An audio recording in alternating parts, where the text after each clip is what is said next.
মুরগিকে সাজনা পাতা খেতে দেওয়া হয়েছে। দেখুন তারা কিভাবে সাজনা পাতা খাচ্ছে। সাজনা পাতা মুরগির রোগের মহা ওষুধ। সাজনা পাতা, তারপরে নিম পাতা, এগুলো খেতে দিতে পারেন। এগুলো খেতে দিলে মুরগির রোগ বালাই অনেক কম হবে। এগুলোকে প্রাকৃতিক চিকিৎসা বলা হয়। আপনি খাবারের সাথে তারপরে অ্যাডজাস্ট করে দিতে পারেন। আদা আদা বাটা, রসুন বাটা এগুলো মিক্সার করে দিলে মুরগির ওষুধ হিসেবে কাজ করবে। দরজাটা লাগিয়ে দেওয়া হোক।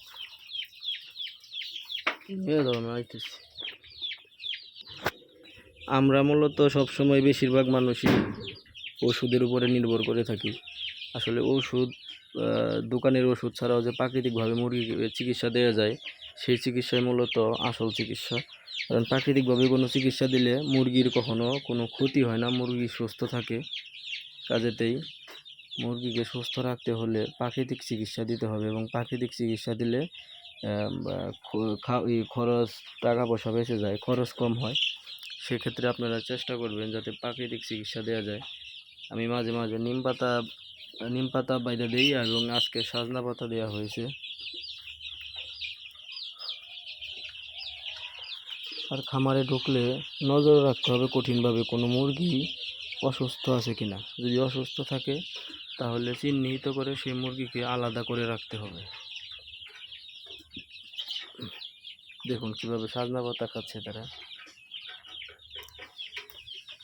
সবাই যদি একটা দুইটা করে সাজনা পাতাও খায়, তারপরেও আসলে অনেক কিছু, অনেক উপকারে আসবে।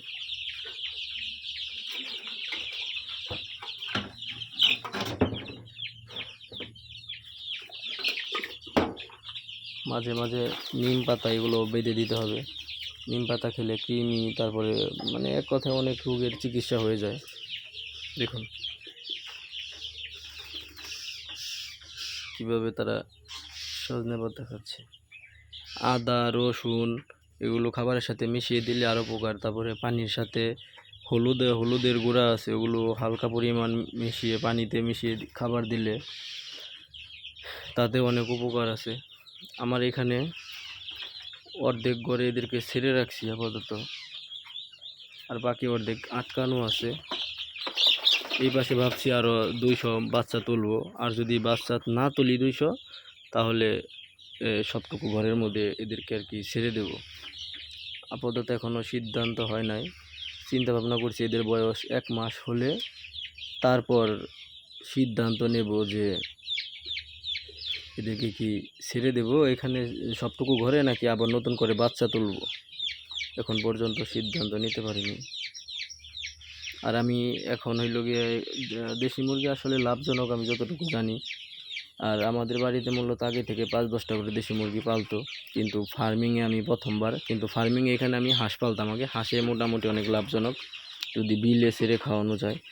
আর এখানে আমি 1 মাসের মতো রেখে তারপরে এইখানে এই যে আমার বাইরে ফাঁকা জায়গা আছে, এই যে এখানে আমি ছেড়ে পালন করবো। এখানে নেট দিয়ে বাইরে আমার ফাঁকা জায়গা আছে জমি, এখানে আমি ছেড়ে পালন করব।